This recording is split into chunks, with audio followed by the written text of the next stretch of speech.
Bismillahirrahmanirrahim. Tahniah kepada semua penerima anugerah. Semoga anugerah yang antum terima pada hari ini dan menjadi pencetus untuk terus lebih berjaya di masa hadapan, insya-Allah.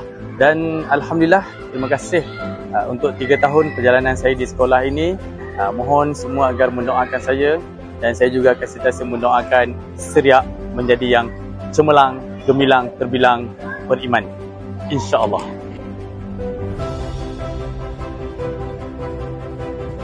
Assalamualaikum warahmatullahi taala wabarakatuh. Tahniah Mukadimah ucapkan kepada semua murid yang mendapat anugerah di Majlis Takrim 2025.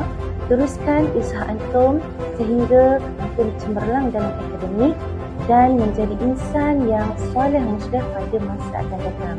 Bitaufiq wal najah. Mari kita sambung lagi, okey? Assalamualaikum warahmatullahi wabarakatuh. Ingatlah, adab dan disiplin bukan pilihan.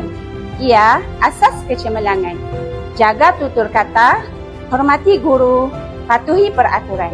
Apabila sasiah kukuh, kejayaan bukan lagi impian, tetapi kepastian. Hai, Assalamualaikum warahmatullahi wabarakatuh. Tahniah kepada semua murid, terutamanya penerima anugerah pada tahun ini. Teruskan cemerlangan antum dalam kurikulum. Jadilah inspirasi kurikulum kepada rakan-rakan anda. Dan terima kasih.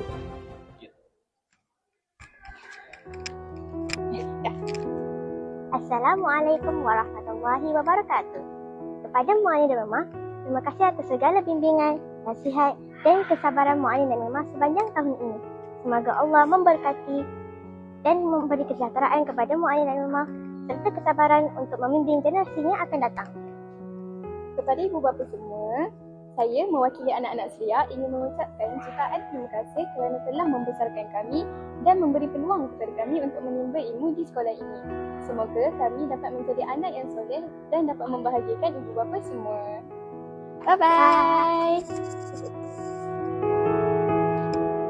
Terima kasih kepada ibu bapa, muallim dan muallimah atas didikan dari tahun 1 hingga tahun 6. Semoga ibu bapa, muallim dan muallimah sentiasa diberkati dan dilindungi Allah sentiasa.